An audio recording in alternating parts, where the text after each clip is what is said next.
I would like to invite on stage ANCA DAMOUR, CEO and partner at DCraig Real Estate and Executive Board member Ellie Parks, Mr. Nunzio De Filippis,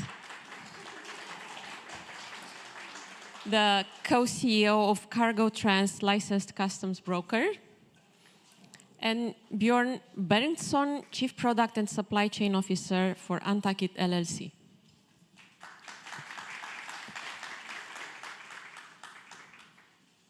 So welcome, and thank you for being here with us to speak about another kind of business opportunities. And I will start with ANCA about the global component needed to thrive, not only to survive, to thrive. What's the trend and what's Romania's role in this current landscape, let's say? Thank you very much. Oh, you have your own?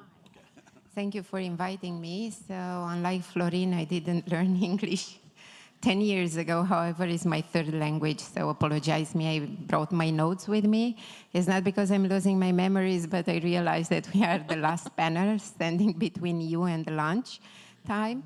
So yes, I think the era of one big supply chain, it's ended.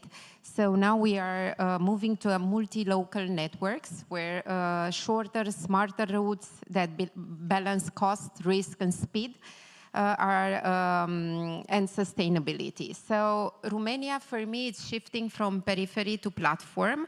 And these are because three main reasons. First of all, borders are down, friction are down, and flow is up. As 1st of January 2025, Romania fully joined the Schengen area, so it's not only the air and water border were lifted, but as well the land one. So what this is matters for trucks, people, and this help us to plan certainty. As well, hard infrastructure, finally in Romania, it's also visible in P&L because we almost finished half of the ring roads which cross Bucharest. So actually one of our platform, it's 500 meters away from this one. As well, the highway number 7, it's very advanced. So this allows trucks to go faster. So, and as well, we have a wider same-day area. And the third motive that, or structural shifts that I'm seeing is that the blue water access, it's scaling as well. Maybe you know, but DP World 130 million programs to Constanța double their container capacity. So this added a new Ro-Ro terminal and logistic hub, plugging sea production into Black Sea trade lanes. So put it simply, Romania is where European demand, Black Sea trade, and sea nearshoring intersect. Even with the short-term cargo volatility in 2025, the capacity and the connectivity trend line, it's, I will say, positive. Thank you, ANCA. And you've made a very good point with connectivity and shorter routes and making everything more interconnected. And now I would like to go to Nunzio and ask him, we had a very interesting discussion last night about, I will not call them trade barriers, I will call them tariffs. What's the current situation now, because you are heavily involved in this? And what are the main concerns of the international partners and also of the American investors looking to do business internationally? Well, good afternoon, everyone. Thank you for having me here. And it looks like I will be a new client of Alma because I am dealing with tariffs, right? And so tariffs, probably one of the most kind of headlined words that we've seen in the past few months, whether you want to know what they are or not. So my role as a licensed customs broker, I deliver the bad news because I have to prepare the tariff bill. And so one of the previous panels, they said you need in order to enter in the US market, you need a good attorney, a good accountant, I think they said a good lobbyist, And I'd say that they should add a good customs broker, a good licensed customs broker. And our role as licensed brokers has completely changed with this new administration, right? As has been said, it is now an America First policy. In fact, the administration has basically said we are moving from free trade to fair trade.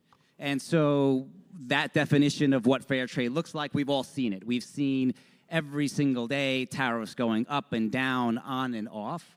And so most businesses thinking about coming here, businesses that are successful in the EU, in Romania, they see this, and I'm sure they're a bit like skittish, right? You're on the sideline. Does it make sense to make this investment now? And I'm here to say, yes, there are still opportunities, right? And I think that's true for any challenge that we have to deal with, right? And so, yes, these tariffs are a new challenge, not a barrier, right? There are ways to help navigate them. And that's what a good licensed customs broker should be doing. Our profession has changed, I would say, pretty much overnight. Previous to tariffs, we were basically tax preparers, right? And no one even really knew we existed. Actually, I would never be on this stage. No one would want to hear me speak before the tariffs.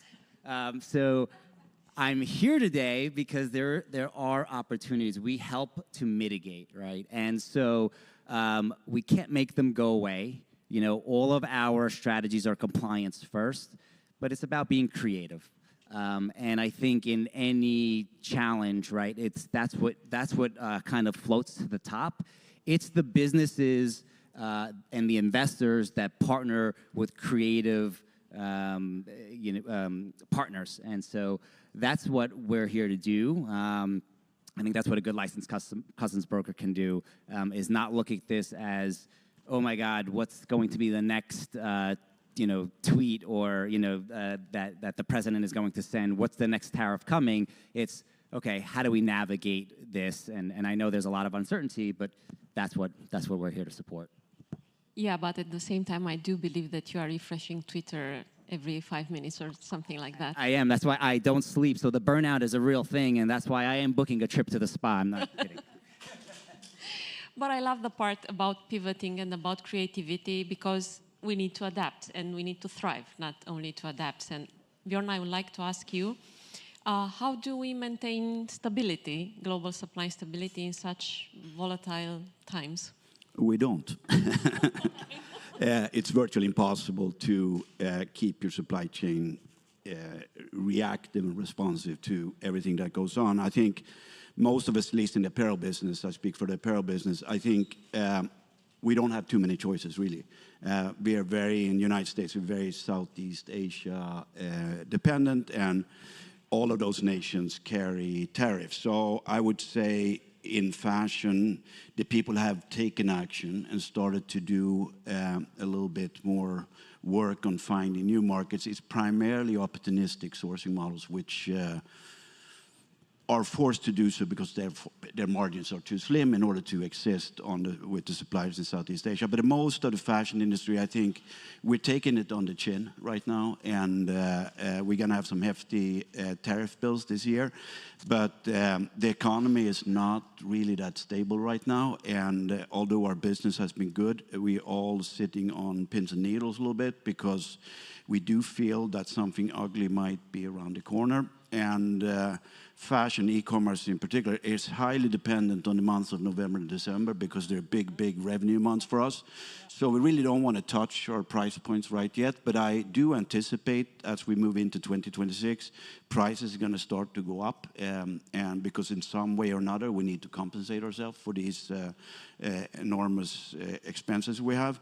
But beyond that, it's really, we don't have a lot of options to move around. And also, to move an entire supply chain, and by the way, you're not in fashion, most of you, I assume, that the supply chains... But we consume a lot of fashion. So. Yeah, they are extremely complex, because we deal with many different components. We deal with materials, we deal with sewing thread, we deal with linings, we deal with all the things that goes into garment, and they all had to come together at the same time at the same place. And the factories who manufacture it constantly changing components. One week they might be doing dresses for Zara. Next week they're doing blouses, Banana Republic, etc. So it's an extremely complex supply chain. And in order for a brand like Untuckit to start to set up a new supply chain, it's virtually like it's not worth the time, because nobody knows what's going to happen 2028. Do we have a new president? We have to change back again. To set up a new supply chain takes at least 2 years. And I don't think many companies in fashion are willing to undergo that process and then see things changing back again in a few years. So the people who are doing it, and I can take Apple as an example. The only way they're moving production to the United States is to placate the president. There's no way they will move production to the United States if it wasn't for the fact that they or want to have some favors from the government. So Apple have themselves said that we're South Asia bound type of company and we're very tight to our suppliers. They have started moving a little bit to India, but they're really tied down in Southeast Asia with the manufacturing structure they have there. If I can just jump in where there might be an opportunity here for Romania and businesses there. So the one advantage that the EU has in terms of the tariffs that are in play is the EU is actually one of the only countries that the tariff of 15% is not stackable, and actually 15% is a pretty good deal compared to the numbers we've seen for the rest of the world. So what that means by non-stackable is that the 15% is just like a minimum. So if there's any tariff that is under 15%, it just goes up to that 15 minimum. So there is an opportunity here, right? I believe with Romania. And if you are looking to invest, and fashion might be, one of the verticals, but there's obviously a lot of other verticals where you can, and we're talking about also a very strong partnership with Romania and the U.S. So I think there's something here to invest in. Thank you. I love the fact that you always see an opportunity everywhere. So that's very nice and. Glass half full type of guy. Yeah, exactly. So which brings me to ANCA, because actually I was going to ask you, how do you see Romania right now in this global context? And do you think it's the right time maybe for a Romanian company to expand to the US, to start something here? Like Rebecca was saying, that we are on very good terms with what's happening now in the States. So for logistics as well, Romania is now more in adolescence period. We are growing up. It's early adulthood, however. So today Bucharest only has more than 3.6 million square meters of industrial modern logistics. And the leasing activity in 2025 was very robust, even if it was a little bit slower than previous year. Nevertheless, if I'm looking at the US market, I saw here the market, it's rebalancing somehow. I saw that the vacancy grow. Now it's more 6.7 to 7.1%. So it's more choice for the occupier, a little bit more pressure on the developers. But on the other hand, we see that the third-party logistics are the engine for the demand. So more than 40% of the spaces were rented by them. So, and why this? It's in the world where we are living today, where volatility is huge, including taxes and everything. Company, I think they are buying resilience and speed, and they choose to invest in their own core business instead in fixed assets. So that's why this allowed those three-party logistics to boost the market. And of course, we have a rise in e-commerce. So the prediction are that by 2030, more than 30% of the commerce will be online. So this, what I saw in the reports, it's asked more than 20 million square meters of new industrial logistic in United States. So for a Romanian company, what can I say? It's very tough to come here. Nevertheless, we can do it either in a partnership, a joint venture, either with a tenant, with the pre-lease conditions, either with a third-party logistic, I believe. And yes, the trade lane, it's meaningful already. As we know, US-Romania good trade, it's 7.3 billion in 2024 with a US deficit, as everybody calculates now. But this is a clear sign that the relationship, it's material and it's growing. Can I add something to that? Yeah. I think too, as Nuncio mentioned too, it would be incorrect to say that Americans are not interested in countries such as Romania. That is not true. I just say I want to make state the fact that U.S. apparel industry has basically been Southeast Asia founded, but there is of course now a lot of interest in other markets, and Romania is one of them. As a matter of fact, I'm going to Romania in January to see a factory up in Northeast called Formens. So I've heard is one of the best made-to-measure factories for suits in Europe. This part of the world has primarily been occupied by Italian companies and European companies because of logistic factors, etc. But of course, what's happening with tariffs right now, there's a lot of research going on in Egypt, in Morocco, in Turkey, in Portugal, in Romania, etc. So of course, there's an interest. So I would say to Romanian manufacturers who are in a fashion, now is the time to attack the American customers, because now there's a real interest of getting out of Southeast Asia, and it's a good opportunity, I think. Yeah, they're listening. They will take your call now because they have to, right? They have to get out of Southeast Asia. The pressure is tremendous on not only China, but also all of Southeast Asia, because that's really, China owns a lot of those Southeast Asia factories. It's clear the administration knows that.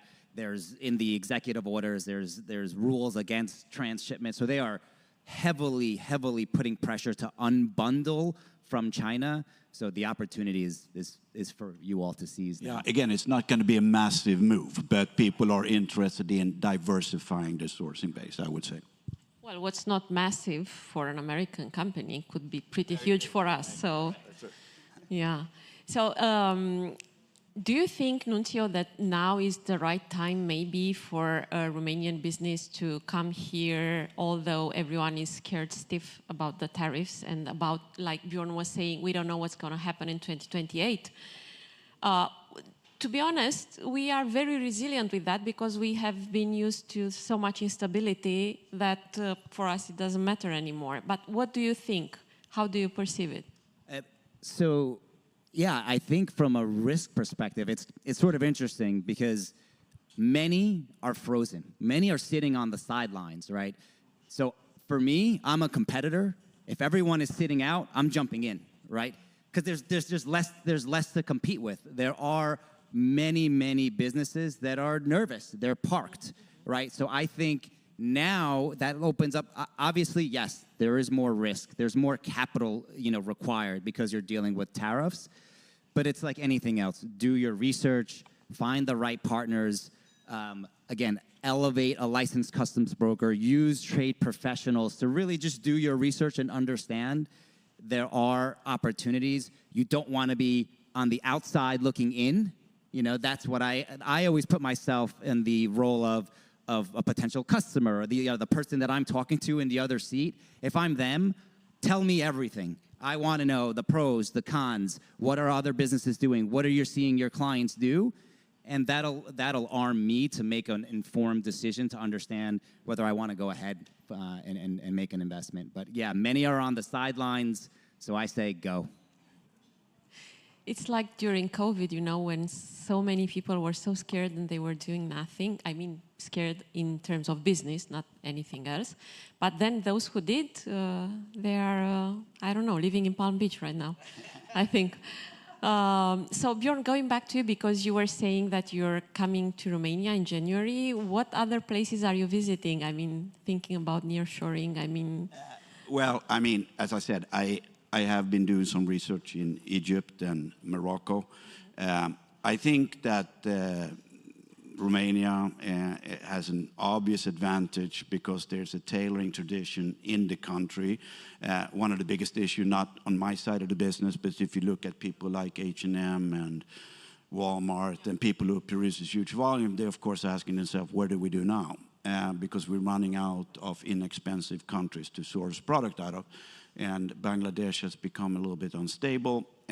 So Africa is, of course, the new frontier for these companies who chase price. The problem with Africa is the efficiency is not there. So even if I pay 25% of the labor cost in, for instance, Ethiopia, I'm not going to produce I have to produce 4 times.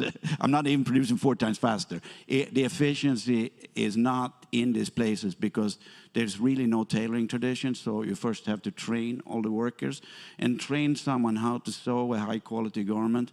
That is not something you do in 6 months, 1 year. That takes a lot of training and practice. So, of course, countries who have a textile tradition are better placed in this scenario right now to capitalize on that moment. But I think, in general, countries such as Romania, Hungary, Bulgaria, etc., have not been very good at marketing themselves to the American public. Yes. So, so I think most American brands don't know about these countries, to be honest with you. So maybe you can tell them after you've you can start, word of mouth campaign. Well, I mean, I'm Swedish, so I worked in Stockholm too for many years. We did a lot of business in Europe in general. So, of course, it's a closed market. You are familiar with the market. The logistics works really well. And you save a lot of money just being close to your production partners. But when you come to the United States, they are... Southeast Asia is where you go for your production, and that's just been so by tradition. But everything is changing now, and I think we are at an inflection point right now when it comes to global sourcing in general. And I think a lot of countries have the opportunity to stick out their nose and go after the customers and say, I can maybe not offer you the best price, but I can offer you X, Y, and Z. And today, the fashion industry is interested in X, Y, and Z. I think, to a greater extent than we have been in the past. Thank you. And going back to you, Anca, about the supply chain reconfiguration that's happening globally, what do you think about it? What's happening and how are you responding to it in terms of logistics and in the industrial space, of course? And what's happening in Romania? Are we keeping up? Are we ahead? I think the Romania response, its infrastructure, Schengen, and the hubs. With all the highway that are in progress, part of them delivered because we know we were a little bit late with, and the full Schengen. Now the national grid of hubs from Bucharest to Ploiești to Oradea to Iași can now serve regional and not only purely local players. So this is a plus for Romania. And the 3 clear shifts that are in demand are the following. So pre-leased and purpose-built spaces over, of course, speculation. So today we are more and more building build-to-suit or build-to-own in connected corridors because it's extremely important. Of course, power data and automation are now core and shell. So we see that the box must be automation ready. And this is a trend that we are seeing all over globally in CE, but as well in United States, because the tenants first ask about kilowatts, fiber, VMS readiness, and so on. And of course, energy resilience, it's a leasing term. So photovoltaic roofs are very important. Potential storage, because the predictable OPEX are extremely important for everyone. Well, thank you all. And now I think there are many interesting synergies that can be made between the 3 of you and not only. I'm really happy to see that there is interest in Romania coming up slowly, but hopefully surely. And I would like to thank our speakers for their very interesting contribution to our event and to invite you to lunch for 30 minutes. And then we'll have one more very interesting panel discussion. And if I may remind you about our photo shoot, which you are invited to. Thank you.